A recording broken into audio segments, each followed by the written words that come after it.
In this video, we're going to look at the Module 9 SAS code. So as always, there's a couple things that you want to make sure you have first. You want to have the file with the code for this module. You want to make sure that you have your code book handy. So here's our code book.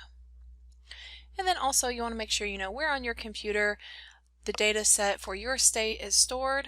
And then of course, if you want to follow along with the state of Kentucky, you'll want to make sure that you have that data set as well. Alright, so the very first thing I'm going to do is read in the data set. We've seen the proc import statement before, so you'll notice here I have the location on my computer where the file is located, and then the file name with .csv afterwards. So running this, watching my log, I can see it was successfully created. It has 6,604 observations, which is what I expect, over 275 variables. And just as a reminder, remember that everyone's data set has 275 variables, but this doesn't necessarily mean that your survey asks those questions. So the BRFSS has two types of questions, those in the core and those in the optional modules. Not all states opted to use the optional modules, so it may be that for some of the variables in your data set, that variable contains all missing values. And so this generally means that your state did not ask that question. So the first thing we're going to do is look at how to build a contingency table of education level and race.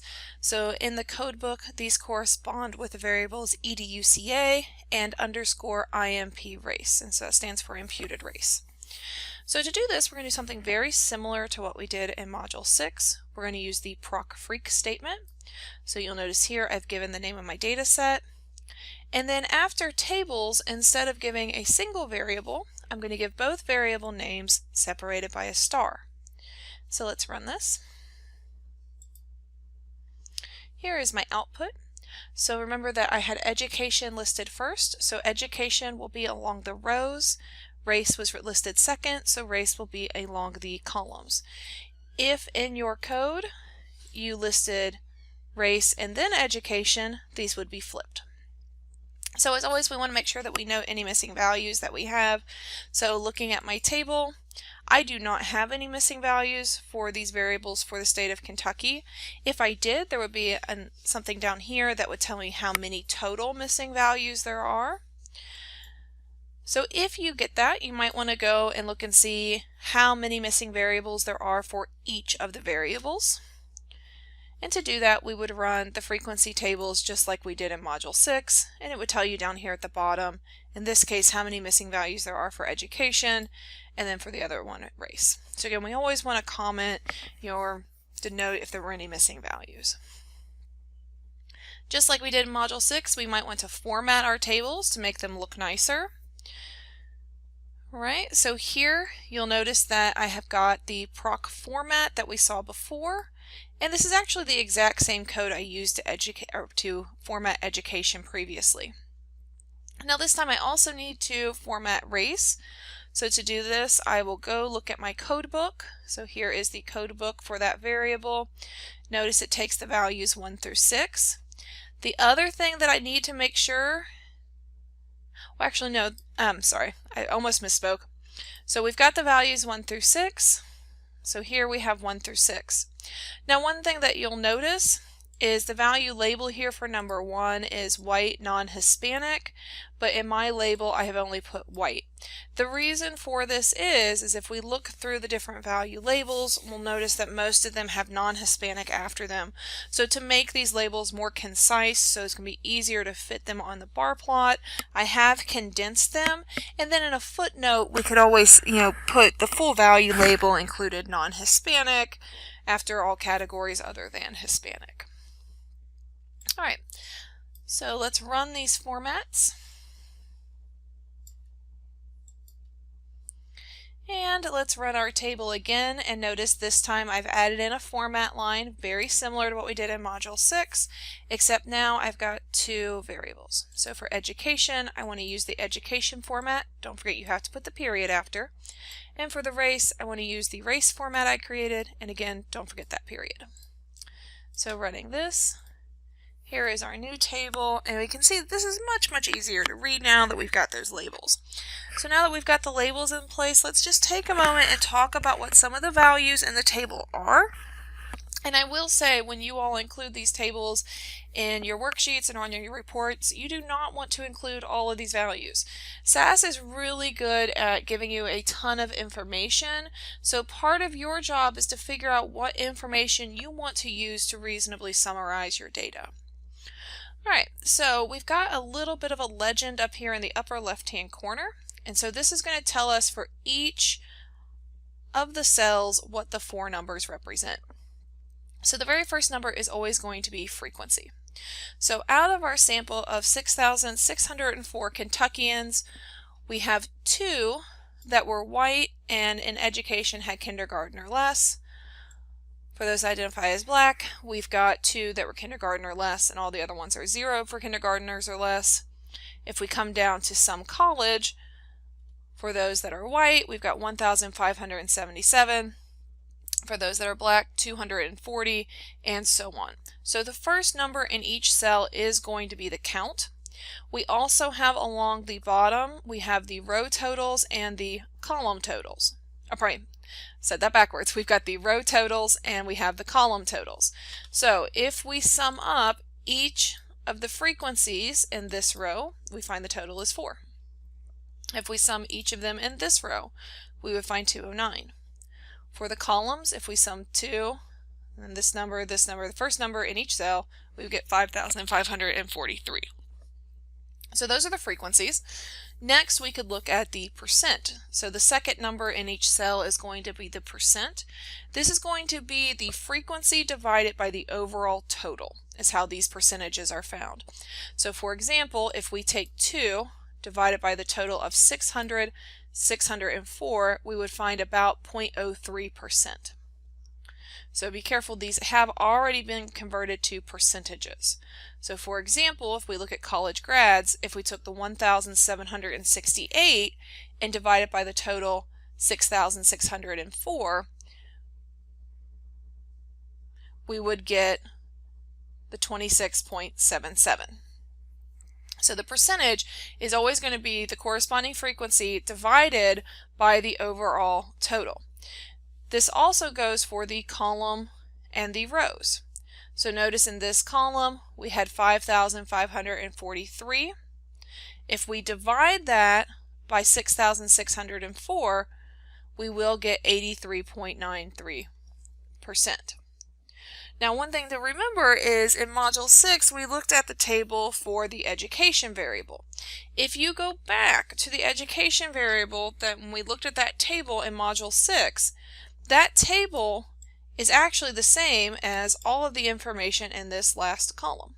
So the frequency table for education, these are all the frequencies for education, and then the numbers below, those are going to be all the relative frequencies for education. Next, we have the row percentages and the column percentages.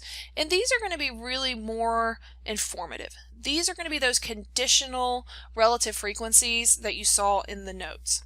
So for example, let's look at the row percentages. Looking at the kindergarten or less education. Notice if we look across the row, there were 4 people total in this category. So if I take 2 and divide by the total number in this category, 4, notice that would be a half, and I get the row percentage for this cell. Similar for this cell, we had 2 divided by the 4 would give me the 50%. And then notice all of the others will be 0. If we come down here for some college, if you were to take the 1,570 and divide by the row total, you would get the row percentage, which is 81.96. The column percentages are very similar. For the column percentages, what we'll have is the frequency in the cell divided by the column total. So if you take 2 divided by 5,543, you will find that's equal to about 0.04%. If you take 1,577 divided by 5,543, you'll get about 28.24%. So that's how you get the column percentages. The conditional relative frequencies or conditional proportions are really useful because what they do is they allow us to condition on one of the variables and look at the percentage of the other variables for that specific group. So for example, if we wanted to compare the percentage of college grads for those that are white versus those that are black, here we would want to use the column percentages, and we would be comparing 31.9 to 21.28. So we would see that there is a higher percentage of those that are white that are college graduates compared to those that are black. The reason that you want to use these percentages and not these percentages is because these percentages don't account for the fact that in Kentucky, the population of those that are white is much, much larger than those that are black. And so by looking at the column percentages, you're accounting for that weighting is essentially what is happening. And then you can make a more accurate comparison between the groups by using the column percentages. And I think this will become a little bit clearer when we look at some bar charts. So let's do that next. Alright, so one of the things when we created this contingency table that I didn't talk about yet is you'll notice I added in this one little piece of information down here at the end. I've put out equals freak underscore ed underscore race 1. So what I'm doing here is I'm storing that frequency table of education and race so that I can use it later on. So I've used ed to denote education and race to denote race. You can use whatever you want. And the reason I have 1 at the end is because here in a minute we're going to create a second frequency table. So since this was outputted, this acts like a new data set that I can call. So for example, I could call proc print data, and notice I've got the name of that table that I outputted here. So if we run this, we can see that this is a new data set that SAS has created. And notice part of this data set is count and percentage. So we're going to use that count and percentage here in just a moment. So the first thing we're going to do is we're going to create a side-by-side bar plot and a stacked bar plot, and these are both going to have frequency on the y-axis. So to do this, we're going to call proc sgplot. So this code right here, you'll notice that we first call our data set, we then call our format, then we've got this line right here. So I'm going to come back and talk about this line after we look at the plot, and then I have the title. So let's run this. All right, here's the plot that it creates. So let's compare our code with the plot that was created. All right, so notice for VBAR, I've given the IMP race variable. That is the variable that's going to be along the x-axis. Group is equal to education. So for each of the races, notice we have a separate bar for education. So that's what the group does. And the group display equals cluster, that's what puts the bars side by side. So the height for each of these bars is equal to the frequency in each of the cells. So when we went back up to this table here, if you counted the number of cells in this data set, and so here we'd have 1, 2, 3, 4, 5, 6, and then you'd have another 6 and another 6. If you added all of those up, that would be equal to the number of bars in this plot. So each bar has its own, each cell has its own bar, and the height of the bar is equal to the cell count or the frequency. All right, so the next thing we could do is do the exact same thing, but let's remove this group display equals cluster. And if we do that, we would have this code right here. And so the only difference is this code makes a stacked bar plot. So again, these are in terms of frequencies, and really what each of these frequency represents are the frequencies in those cells. So we've learned that when we work with sample data, it's generally better to work with relative frequencies, so let's look at some plots where we could do that. So to do this, we're going to call that table that we created earlier. So notice here, I no longer have my Kentucky data, I now have that table that we created. Now I'm still going to have my format just the same as I did before. And I'm still going to call the VBAR and use the race variable in group education, but now I've added in this response equals %.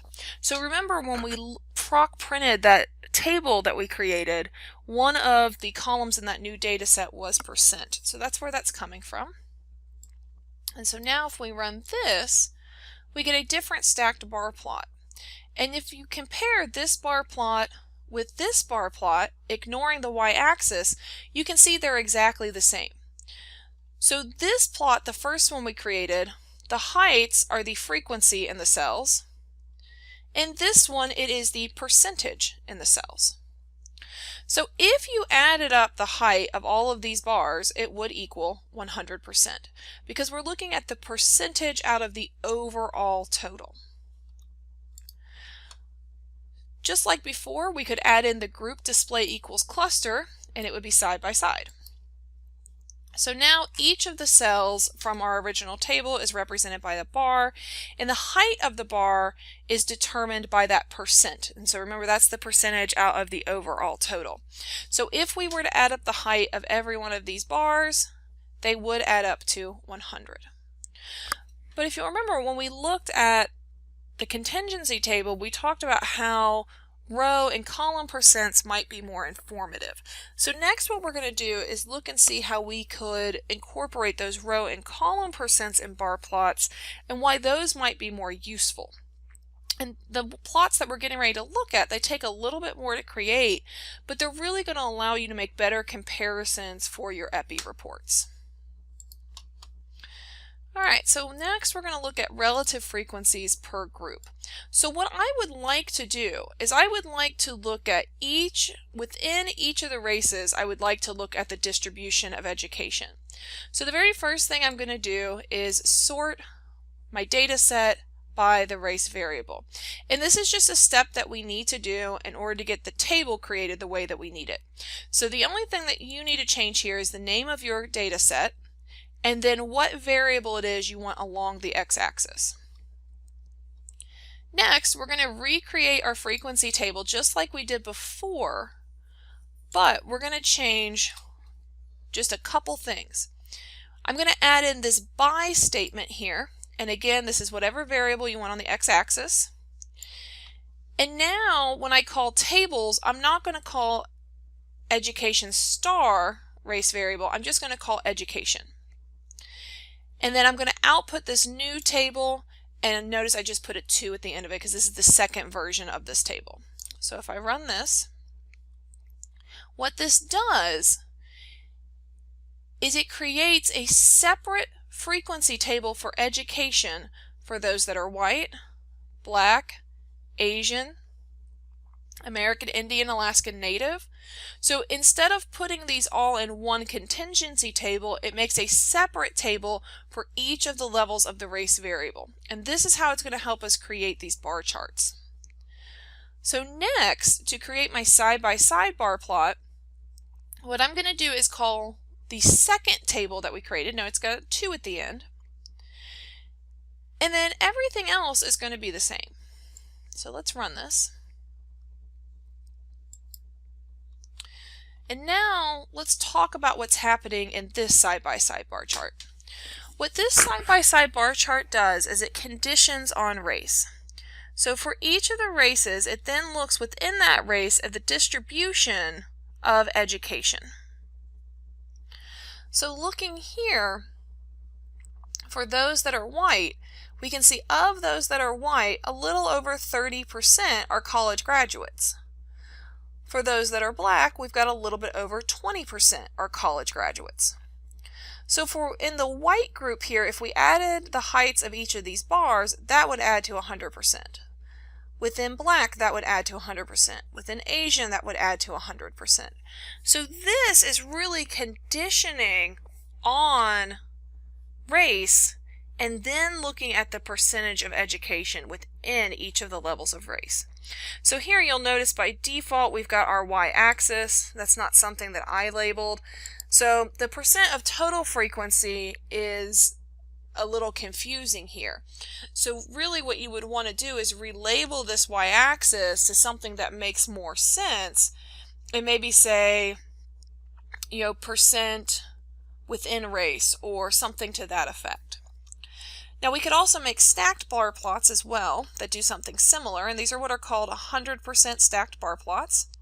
So you'll notice here I've changed the group display to stack. So again, the same idea is that we're looking within each of the races. So here you'll notice that each of the bars goes up to 100%. And then within each of the bars, we see the percentage for each race that have the different education categories. And this again makes it easy to compare across the different levels of race. For example, if I look at college graduates, I can see that there is a larger percentage of college graduates for those that are white than those that are black.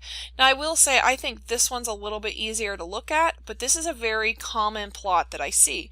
But again, you want to be very careful in how you interpret these plots, because these are all conditioning and looking within each of the races versus a stacked bar plot like the one that we saw up above, which is looking at the overall total. So you really want to think hard about which one you want to use to summarize your data, and then make sure you interpret that plot in a way that accurately describes how it is summarizing the data. Next thing we're going to do is look at a scatter plot. So remember, scatter plots are for two quantitative variables. So we're still going to use proc SGplot. We're going to give the name of our data. We're going to use the scatter call, and we'll just say what we want the x to be and what we want the y to be. So here I'm using the variables height and weight from the data set. I give it a title, and then we give some labels for our variables. I can run this, and there is our scatter plot. We might want to add in the regression line or look at the correlation. So here, to get the correlation between height and weight,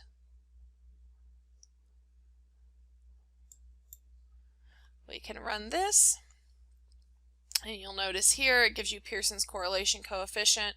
Of course, a variable with itself is going to have a correlation of 1, and then the correlation between height and weight is equal to 0.43732.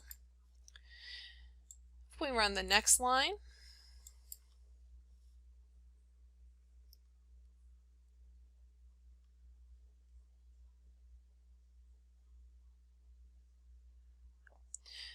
this one will give you the Spearman correlation. So if you'll remember, there's two different types of correlation. You could do Pearson, you could have Spearman. So those are just different types of correlation, and you just want to justify which one you use.